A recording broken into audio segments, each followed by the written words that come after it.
ಯಾರಿಗೂ ಗೊತ್ತಿಲ್ಲದ ಕೆಲವೇ ಜನಿಗೆ ಗೊತ್ತಿರೋ ರಹಸ್ಯ ಇದೆ. ಈ ಅಯ್ಯಪ್ಪ ಕ್ಯಾಂಪ್ ಹತ್ರ ಆ ಭಾಗಕ್ಕೆ ಬಂದಾಗ ಗೋಪಾಲ ಸ್ವಾಮಿ ಮಧ್ಯದಲ್ಲಿದ್ದಾಗ ಗೋಪಾಲ ಸ್ವಾಮಿ ಬಿಟ್ಟು ಅಯ್ಯಪ್ಪಗೆ ಸರಿ ಹೊಡೆಸ್ತಾರೆ.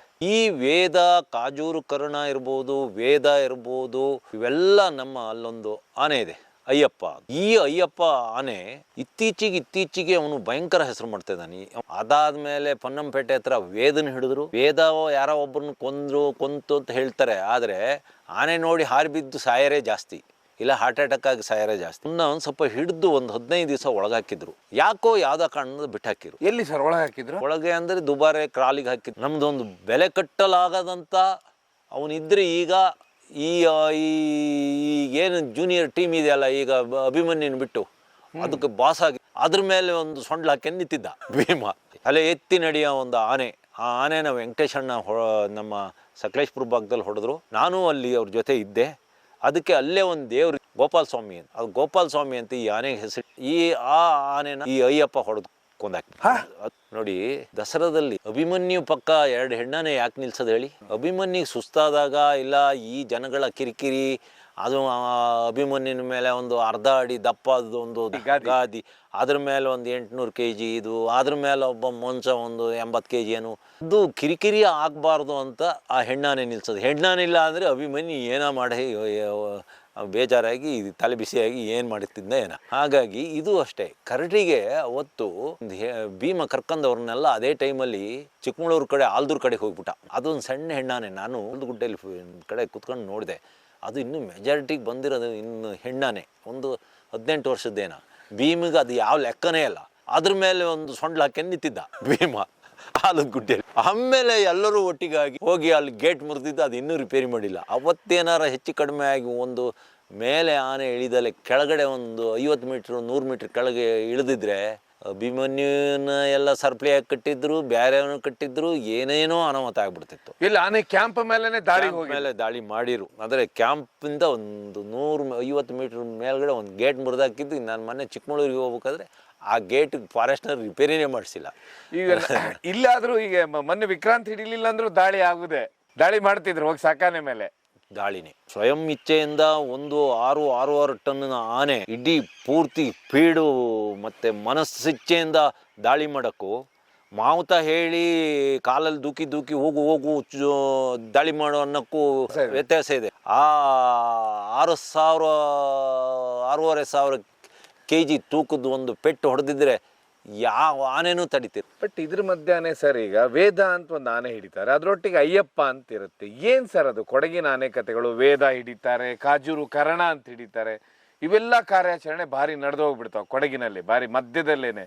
ಏನ್ ಸರ್ ಇದು ಒಟ್ಟಾರೆಯಾಗಿ ಈ ಆನೆ ಕಾರ್ಯಾಚರಣೆ ಏನು ಆಗ್ತಾಯಿದೆ ಅಂದ್ರೆ ಯಾಕೆ ಅಂತ ನಂಗೆ ಅರ್ಥ ಆಗ್ತಾ ಇಲ್ಲ. ದೊಡ್ಡ ಅತಿರಥ ಮಹಾರಥ ಏನು ಆನೆಗಳು ಸಲಗಗಳಿದಾವೆ, ಅವ್ರನ್ನ ಇವ್ರು ಹಿಡಿತಾ ಇದ್ದಾರೆ. ಆಮೇಲೆ 45 ವರ್ಷದ ಆನೆ ಹಿಡಿತಾರೆ ಇವರು. ಅವು ಕರೆಕ್ಟ್ ಆಗಕ್ಕೆ 2 ವರ್ಷ ಬೇಕು. ಆಮೇಲೆ ಒಂದು 10-12 ವರ್ಷಕ್ಕೆ ಇವು ರಿಟೈರ್ಡ್. ಆ ದೊಡ್ಡ ಆನೆಗಳು ಗಂಡಾನೆಗಳು ಸಲಗಗಳನ್ನ ಹಿಡಿದಾಗ ಆ ಗುಂಪಲ್ಲಿರೋ ಹೆಣ್ಣಾನೆಗಳಿಗೆ ವಂಶಾವೃದ್ಧಿಗೆ ಗಂಡಾನೆಗಳು ಇವರು ಅದು ಮಾಡ್ತಾ ಇಲ್ಲ. ಮತ್ತೆ ವಿಕ್ರಾಂತ್ ಅಷ್ಟೇ, ವಿಕ್ರಾಂತ್ ಇರ್ಲಿ ಬಿಡಿ, ಅದೊಂದು 35 ವರ್ಷ. ಅಲ್ಲೆಲ್ಲ ಚನ್ನಪಟ್ಟಣದಲ್ಲಿ ಹೋದ್ರು, ಹಿಡಿದ್ರು. ಅದಾದ್ಮೇಲೆ ಒಂದು ಸರಿಯಾದ ಒಂದು ಮಕನ ಹಿಡಿದ್ರು. ಅದಾದ್ಮೇಲೆ ಕಾಜೂರು ಕರ್ಣನ ಹಿಡಿದ್ರು.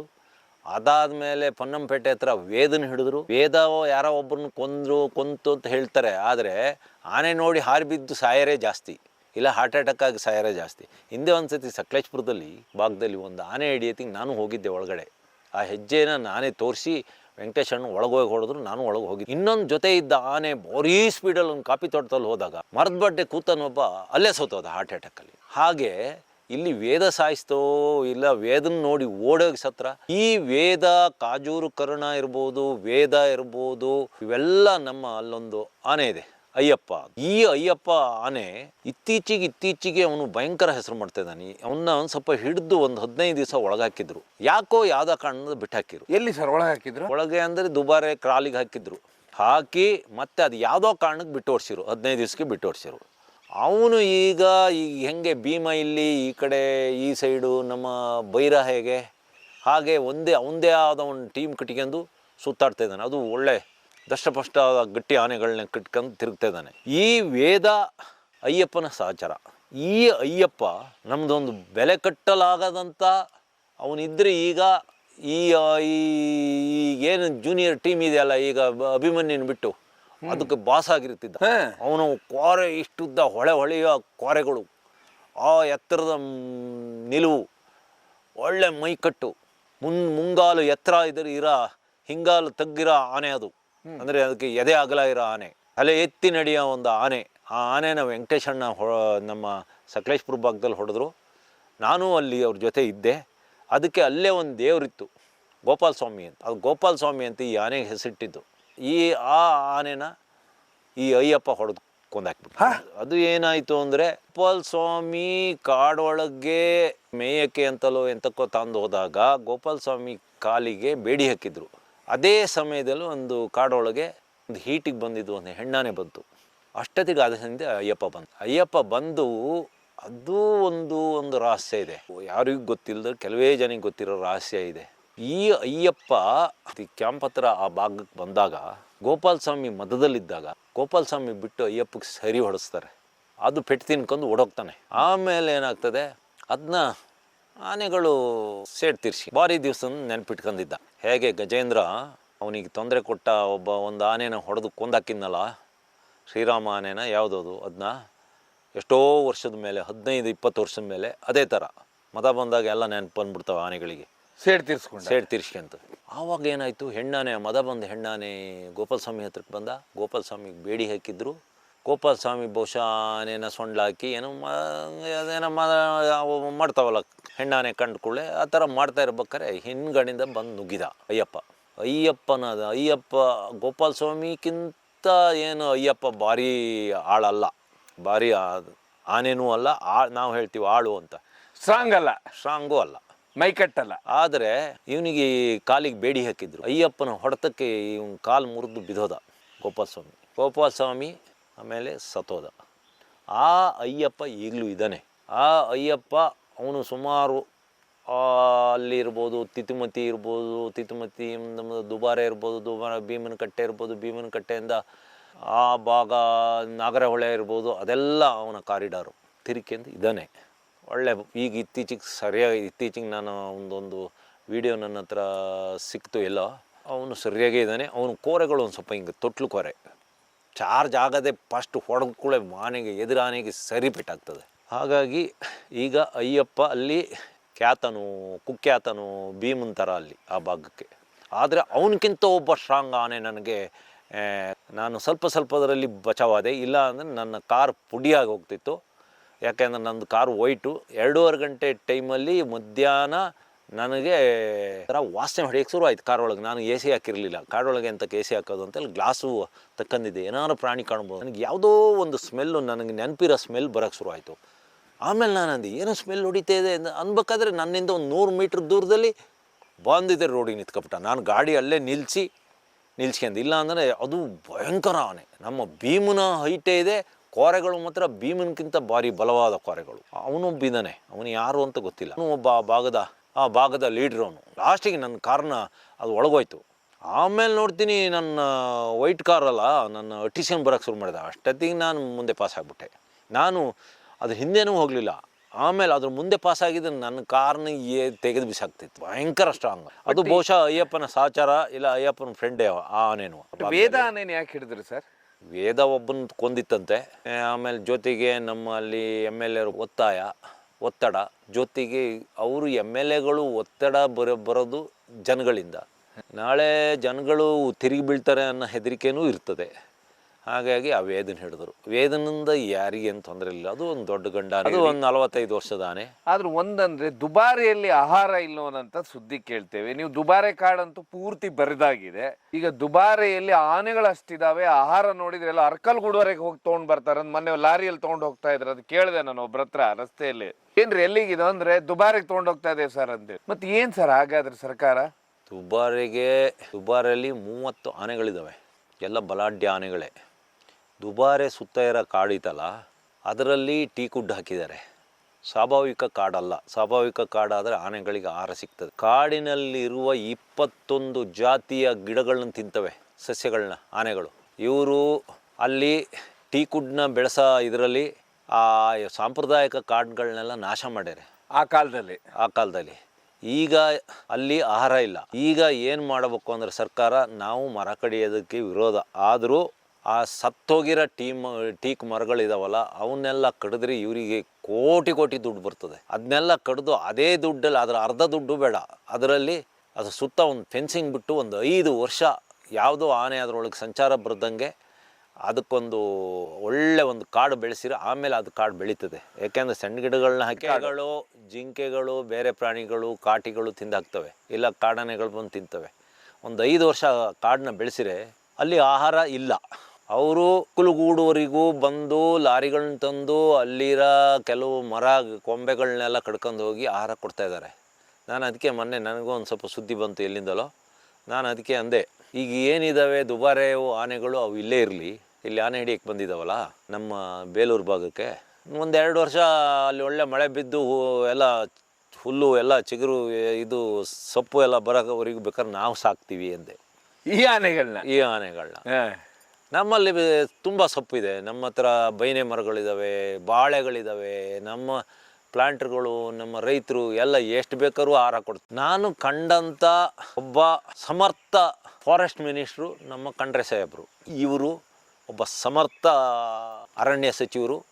ಇವರು ಬೇಗ ಸ್ಪಂದಿಸ್ತಾರೆ. ನಮ್ಮಂಥ ಸಾಮಾನ್ಯ ಜನರು ನಾವು ಅಲ್ಲಿ ನಿಲ್ಲಿಸಿ ಕೈ ಅಡ್ಡ ಹಾಕಿ ನಿಲ್ಲಿಸಿ, ನಮ್ಮ ಹತ್ರ ಕಾರಿಗಳ ಕೈಗೆ ಇದು ಮಾಡಿ ನಿಲ್ಲಿಸ್ತಾರೆ, ಕಾರಿಂದ ಇಳಿದು ಮಾತಾಡ್ತಾರೆ. ಒಬ್ಬ ಒಳ್ಳೆ ಲೀಡ್ರು. ಇವರು ಒಳ್ಳೊಳ್ಳೆ ಕಾರ್ಯಕ್ರಮಗಳನ್ನ ಮಾಡ್ತಾರೆ, ಬೇಗ ಸ್ಪಂದಿಸ್ತಾರೆ. ಆಮೇಲೆ ಇತ್ತೀಚೆಗೆ ಭದ್ರಾ ಭಾಗದಲ್ಲಿ 2000 ಎಕರೆನ ಏನೋ ಒಂದು ಆನೆದಮ್ಮ ಮಾಡ್ತೀನಿ ಅಂದರು.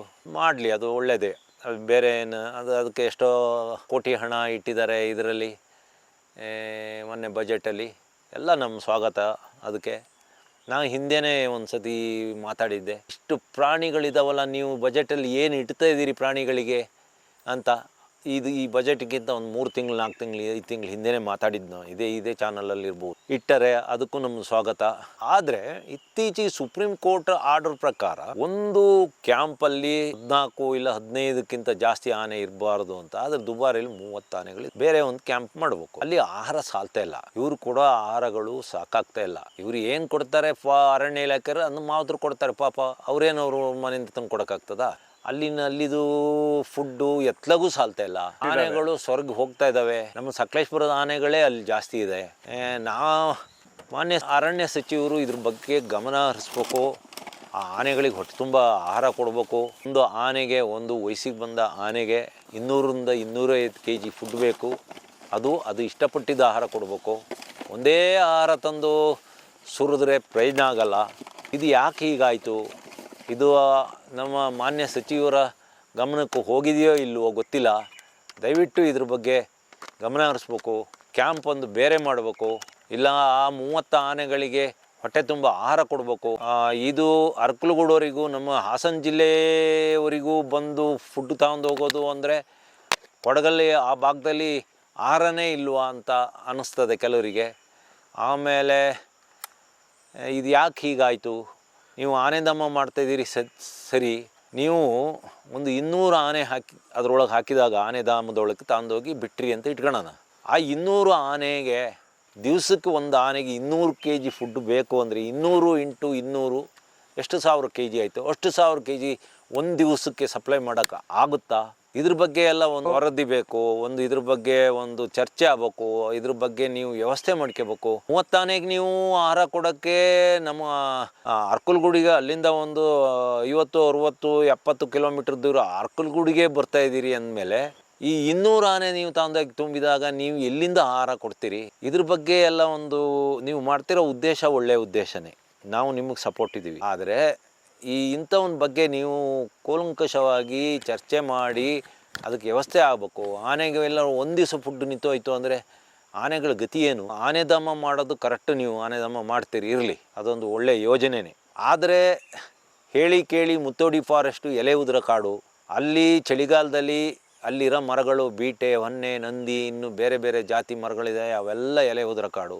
ಆಮೇಲೆ ಅಲ್ಲಿ ಬಿದಿರು ಬಂದಿದೆ. ಈಗ ಬಿದಿರಿಗೆ 40-45 ವರ್ಷಕ್ಕೊಂದು ಸತಿ ಅದ್ರ ಸಂತಾನ ಉತ್ಪತ್ತಿಯಾಗಿ ಬಿದಿರು ಬೀಜಗಳು ಬಿದ್ದ ಮೇಲೆ ಬಿದಿರು ಸತ್ತೋಗುತ್ತೆ. ಈಗ ಬಿದಿರು ಬಂದಿದೆ, ಈಗ ಒಂದು 5 ವರ್ಷ 10 ವರ್ಷ ಆಯಿತು, ಬಿದಿರು ಚೆನ್ನಾಗಿದೆ. ಆದರೆ ಆ ಬಿದಿರು ಎಲ್ಲ ಭಾಗದಲ್ಲೂ ಇಲ್ಲ. ದುಬಾರಿ ಪರಿಸ್ಥಿತಿ ಹೀಗಾಗಿರ್ಬೇಕಾದ್ರೆ 30 ಆನೆಗೆ ನಾಳೆ ಆನೆದಮ್ಮ ಮಾಡಿದಾಗ ಅದಕ್ಕೆ ಎಲ್ಲಿಂದ ಆಹಾರ ತರ್ತೀರಿ? ಅದೆಲ್ಲ ಒಂದು ವ್ಯವಸ್ಥಿತವಾಗಿ ಆಗಬೇಕು. ಆದರೆ ನೀವು ಗಮನ ಹರಿಸಿ ಆದಷ್ಟು ಬೇಗ ನೀವು ಅರಕಲಗೂಡಲ್ಲಿ ಬೇಕಾದ್ರೂ ತನ್ನಿ, ಇಲ್ಲ ನಿಮ್ಮ ಲಾರಿಗಳನ್ನ ನಮ್ಮ ಇಲ್ಲಿ ಮಲೆನಾಡಿಗೆ ಸಕಲೇಶ್ಪುರಕ್ಕೆ ಕಳಿಸಿ, ನಾವೇ ಎಷ್ಟು ಬೇಕಾದ್ರೂ ಸೊಪ್ಪು ನಾವೇ ಕಡಿಸಿ ಕೊಡ್ತೀವಿ. ಬಗನೆ ಮರದ ಸೊಪ್ಪು ಬೇಕಾ? ಆನೆಗೆ ಭಾರಿ ಇಷ್ಟ. ಬೇರೆ ಸೊಪ್ಪುಗಳು ಬೇಕಾ? ನಮ್ಮ ಹತ್ರ ಹುಲ್ಲುಗಳು ಉಂಟು. ಆದರೆ ಯಾಕಲ್ಲಿ ಆಹಾರ ಕೊರತೆ ಆಯಿತು? ಆಮೇಲೆ ಇನ್ನೊಂದು ಅಲ್ಲಿ ಕ್ಯಾಂಪು ಮಾಡಬೇಕು, 15 ಆನೆಗಳನ್ನ ಬೇರೆ ಕಡೆಗೆ ಹಾಕಬೇಕು. ಇವೆಲ್ಲ ಮಾಡಿದರೆ ಒಳ್ಳೆಯದು. ಇಲ್ಲ ಅಂದರೆ ಆನೆಗಳಿಗೆ ಆಹಾರ ಕಡಿಮೆ ಆಗಬಾರ್ದು. ಹೋಗಲಿ ಒಂದು 250 kg ಬೇಕು, ಹೋಗಲಿ ಕೊನೆಯ ಪಕ್ಷ ಒಂದು 180-200 kg ಆಹಾರ ಬೇಕು. ಆಮೇಲೆ ಸುಮ್ಮನೆ ಎಲ್ಲೆಲ್ಲೋ ಇದ್ದು ಮುದಿ ಆನೆಗಳನ್ನ ಹಿಡ್ಕೊಬಂದು ಅಲ್ಲಿ ಕ್ಯಾಂಪಿಗೆ ತುಂಬಿಸಿರೆ ಎಂತಕ್ಕಲ್ಲಿ ಏನು ಆಹಾರ ತಿಂದಂಗೆ ತಿಂದು ಮಲಗಕ್ಕೆ? ಅವು ಪಾಡಿಗೆ ಅವು ಬುಡಿ ಅವು ಎಲ್ಲರೂ ಹೋಗ್ತವೆ.